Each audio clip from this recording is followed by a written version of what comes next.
So, y'all, everybody's been telling me to look up narcissists, and I have. And I must tell you that I believe without a shadow of a doubt that that's exactly what I've been dealing with. For 4.5 years, I've been dealing with a narcissistic person. And it has been hell. And it has been some good times too. But it's been a lot of hell. But now that I know that and we've gotten to the bottom of it, I'm going to take y'all on my journey. My 4-year journey of dating a narcissist. The ups, the downs, the crazy, the it don't make sense, everything. I'm going to tell you guys all about it because it's been a journey and it's been a battle with myself. I'm like, am I not really loving this man enough for him to want to stay? Because he getting his way in certain areas, you know what I'm saying? Like, okay, he has sickle cell, so that's another crutch he has to stand on. So he blamed a lot of stuff on his illness. So with that being said, a lot of stuff that went on was really because of his sickness. It you know what I'm saying? I'm like not trying to trigger anything, not trying to hurt him, anything like that. So, I'm keeping that in mind that he has, a sickle cell. So I'm going to take y'all to the beginning of how it all started and how he got me and what started happening after the gaslighting. Once he got me, how it all dwindled down and he started changing. So this was back in 2019 when we started dating. And before we actually started dating or whatever, I was dating somebody else who was another narcissist. And I had actually started looking into narcissist information then, but he was on drugs really bad. And so it was confusing just a little bit because he was on drugs. And so with him being on the certain drug that he was on, a lot of those actions that a narcissist do is also some of the things that the drug that he take make him do also. So it was a bit confusing for me at the time, but this time looking back and going over the different things that I'm seeing of a narcissist now, this one here, the current one, the new ex, he fit in all the descriptions. He got every daggone one of them traits. Everything that it said how he would move when I would do certain things to him or say certain things to him. I'm like, to the T. It broke it down. And so I am definitely sure that I've been dealing with a narcissist for 4 years. And I'm telling you, I was so blinded, I could not tell. I couldn't figure out, I couldn't put my hands on it. And it was like, I didn't even have the common sense to go and look into it because I'm that far gone over him that, I ain't thinking of that. Because when I was with the one before him, he had me so head gone too that I guess I didn't want to let myself believe that, he got the same issues as the last one. But when I say you gotta take the blindfold off and start looking and seeing what's really in front of you, it'll make a difference. But we all gotta go through our journey. We all gotta go through our tests to get stronger and get better in it. You know what I'm saying? And when the time comes, your eyes will be open and you will see clearly. And I'm telling you, 4.5 years, it took this one last time for my light bulb to go off, for me to actually see what's going on. But I had already started doing some of the things to turn him away. So some things I've already been doing because I also looked up certain things of how to get rid of a narcissist and all that good stuff. And so I've actually been on the right track, but I'm not I ain't no professional dealing with this thing, you know what I'm saying? And it's a journey. So I'm going to take you guys through my whole journey for 4 years dealing with this narcissist and my healing process. I am feeling like this time, the way I had to heal last time, and the time before then, and the time before then, and the time before then, is not as, what's the word?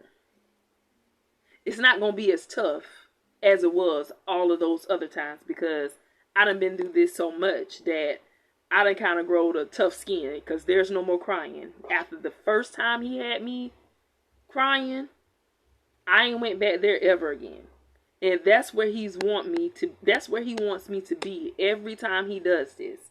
And because he's not getting that, he throws a fit. But we gonna get into all of that. So I'm gonna tell you a little bit and try not to make this video super duper long, because I know most of the time y'all like the shorts better. But if you willing to go on my journey with me, then I appreciate it. If not, and the shorts work better for you, I will try my best to put some shorts on here. But I have a lot to talk about, and I'm gonna try and do a live one of these days. Because the stories are long, and I want to be able to tell you everything versus rushing through what I gotta tell you. So I am gonna tell you about the beginning part, because it didn't take long for the narcissist to show up in the beginning, but I was still out of it. I'm still caught up in drunk in love. Let's put it like that. I'm drunk in love in the beginning still, that it's not registering to me the disrespect and all the craziness that's going on. So 2019 is when we started dating. The courtship was him approaching me at a time while I was already dealing with somebody. And so at the time of me dealing with somebody, I'm not going to entertain another man, because this door is still open. I got to close that door, heal, then I'll get with you. And so he stepped to me. I was living in the neighborhood that he was living in at the time. And funny thing about that, he was staying with another woman. But I don't know that, because at this time, I don't know him like that. I actually had a crush on him when I was younger. He is older than me. Way older than me, like 12 years older than me. And I had a crush on him when I was younger, and nothing ever came of that. He didn't even know I had a crush on him. I never said anything. It was just something I felt for him when I was younger. And I end up with him when I'm older now. So, and it was kind of cool, you know what I'm saying? So I'm just like, well, I wouldn't stun this man, you know, after I grew up or whatever. And so now that I'm seeing him face to face, I'm like, you know, all right, he's showing himself, you know what I'm saying? He's stepping to me, he's approaching me, and he's making himself noticeable in my eyesight. So I'm just like, you know what?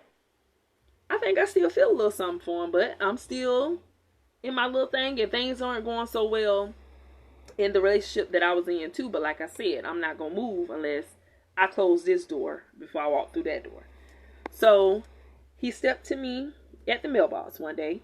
I was checking the mailbox to receive a letter from the guy that I was dating who was in prison. And so that's what stopped us from going out. So he asked me, could he take me to a dinner and a movie? I told him no, because I have somebody. And as a matter of fact, I'm checking the mailbox now to get his letter. And he was like, it's just movie and a dinner. I said, yeah, but I'm still with somebody, and I can't go on a date with you right now. And he was like, okay. He was like, you beautiful. Have a good day. I said, all right. I smiled. I walked on home, because I'm ready to go read my letter. You know what I'm saying? So, it was other times where I would see him in the streets or whatever, and if I hear a random horn just honking at me out of nowhere, I know it's him, because then he's going to throw his hand out the window and he's waving at me. So, moving forward, I move out of the neighborhood that he was staying in, and I move into another location, which just so happened to be where I moved to. One of his family members owned the property that I moved into. And so once he seen me at the property, and he know that I live there, he'd start riding by, you know, just about every day.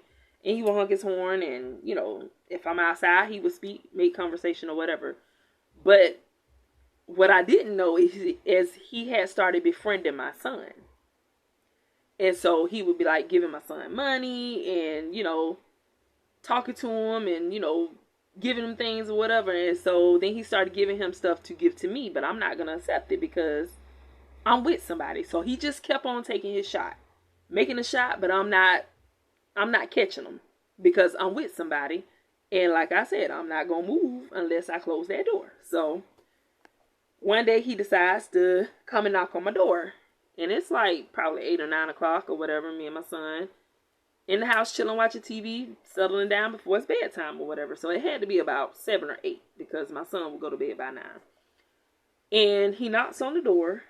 And I told my son, don't let him in because I'm in my house clothes. I'm not presentable or whatever. So he don't need to come up in here because, like I said, I got somebody. So he hands my son a necklace. And he told him it was for him. But when my son brought it in, it's definitely a woman's necklace. And so he was like, well, if you don't want the necklace, give it to your mom. And I'm like, no, son, I don't want. He said, Mama, this is a girl necklace. I said, because he ain't really giving you that necklace. He trying to give it to me. I said, and I don't want it. He was like, okay. So my son did whatever he did with the necklace or whatever. So I didn't take it. So now, the day before I go and pick up the one who's incarcerated, he stops by the house because I'm in the yard washing my car. And so he stops. He has a truck at this time. He pulls his truck over right on the grass in the road in front of my yard. And he opens his car door. He turns around, stick one foot out the truck, and his other foot, he rests it up. So he's, you know, he's chilling on his leg. Rolling him up one and talking to me. So he's asking me how my day going. I'm telling him it's good or whatever, you know what I'm saying? I'm constantly washing the car because I have a habit of when I don't want to talk to nobody and I'm doing something, I'm going to keep doing what I'm doing or keep moving, and eventually you'll go away. So that's what I was doing to him, but he wasn't going away. So he turned the car off, propped himself up in front of his door, and he started asking me again. He say, when you gonna let me take you out?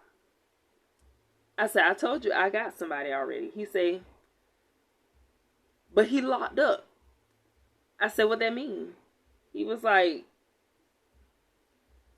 he locked up. I say, well, like I said, when I'm in something, I'm not going to walk out that door and walk into another door and this door ain't closed. And he was like, okay. He was like, listen. He was like, you going to be my wife. And I said, oh, really? He said, yes, you going to be my wife. I said, okay, I hear you. He said, no, you think it's a joke. He said, you going to be mine. He was like, I'm going to leave you alone. He said, but I got one thing to ask you. He was like,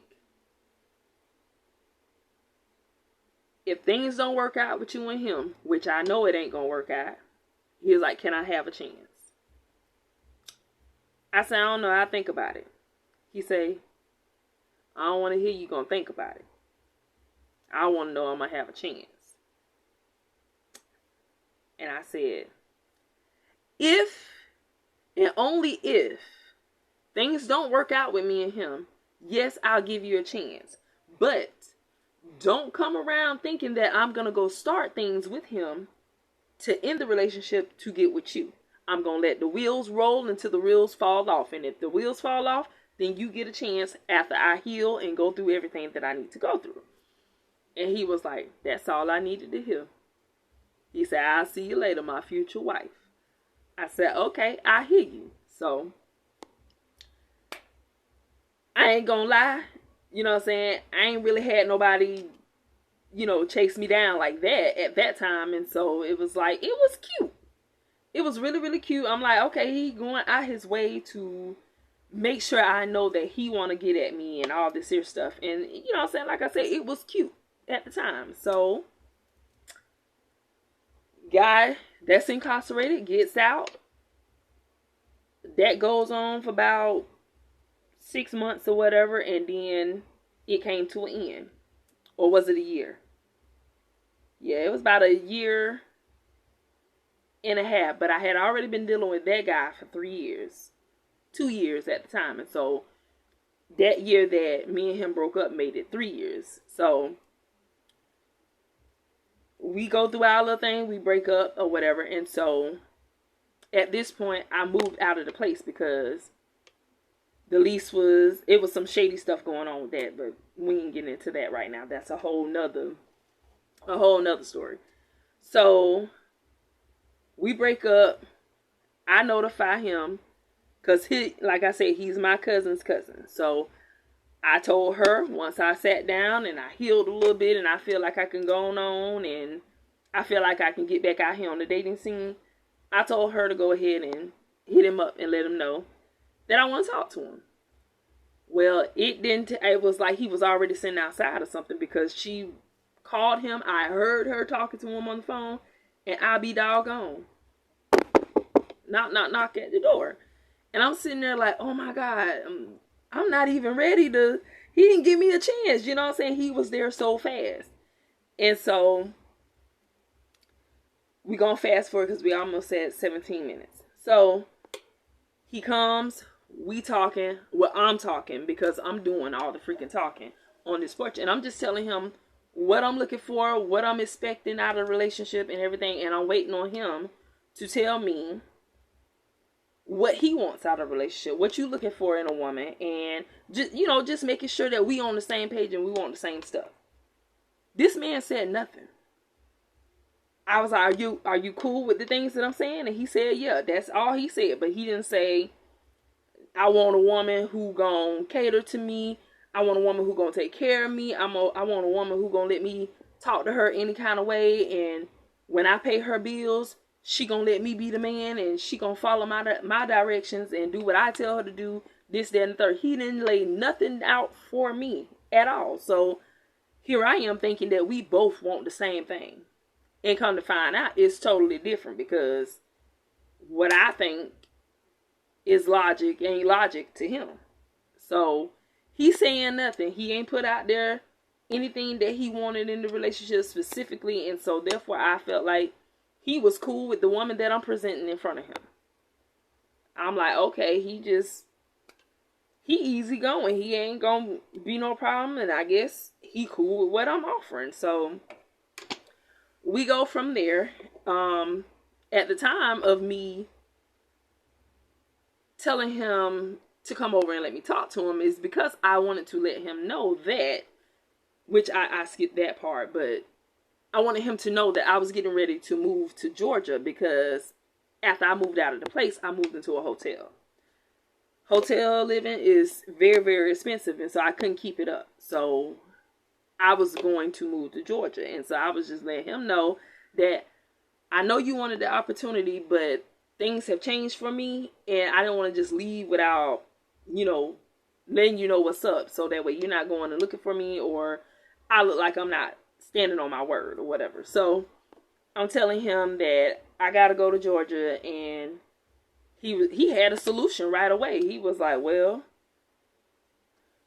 I'm in the midst of getting a place myself right now, and you and your son can come stay with me. And I'm just like, ain't no way. I don't even know you like that. I just know I had a crush on you when I was younger, and now we're standing here talking. That's it. But he was like, nah, I will really like for you and your son to come and stay with me. I mean, I can't be your man if you go to Georgia. And I'm just like, well, dang. So it was like we didn't even date. It was like instantly, I'm his girl. So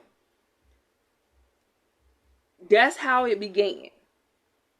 But I didn't know I was being set up for the setup at that time because he said nothing. So we'll be back with another video on the part where we actually get together and move in together and things start happening. Y'all have a good day.